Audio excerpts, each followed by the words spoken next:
Question number 15, Einstein द्वारा विकसित सापेक्षता सिद्धांत के अनुसार किसी वस्तु को ऊर्जा में बदला जा सकता है यदि m द्रव्यमान के पदार्थ को बदलने से E ऊर्जा मिले तो E का मान m तथा प्रकाश के वेग c पर निर्भर करता है।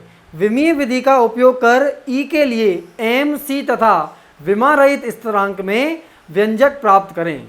तो देखो m द्रव्यमान को ऊर्जा E में परिवर्तित करते हैं, तो जब m द्रव्यमान को E में परिवर्तित किया तो ऊर्जा जो बनती है वो किस किस पर निर्भर करती है? द्रव्यमान पर। तो द्रव्यमान की पावर a ले लिया, और किस पर ऊर्जा निर्भर करती है? प्रकाश के वेग पर, मतलब c पर। तो c की घात कितनी ले ली? b ले ली। ठीक है, तो हम E को क्या लिखेंगे? E अनुक्रमानुपाती हो गया m की घात a c की घात b। m क्या है? द्रव्यमान, c क्या है? प्रकाश का वेग।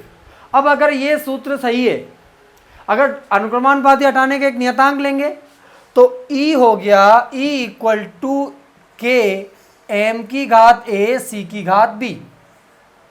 अगर ये सूत्र सही है E equal to k m की पावर a c की पावर b, तो यहां से जो LHS की विमाएं और RHS की विमाएं समान होंगी, तो LHS का विमीय सूत्र और RHS का विमीय सूत्र समान कर देते हैं।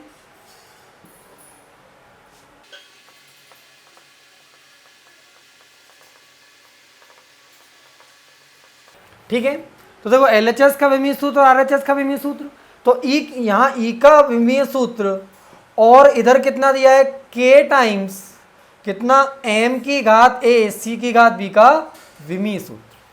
अब देखो E का विमीय सूत्र किसके बराबर है? k का तो कोई विमीय सूत्र होता नहीं, तो m का विमीय सूत्र की घात a और c का विमीय सूत्र की घात b।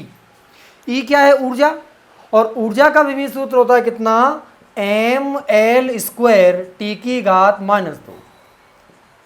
यहां से कितना? m की घात, द्रव्यमान m हो गया, इसकी घात कितनी हो जाएगी? a, और c क्या है? प्रकाश का वेग, और वेग का विमीय सूत्र होता है LT-1, तो ये हो गया LT-1, इसकी घात कितनी है?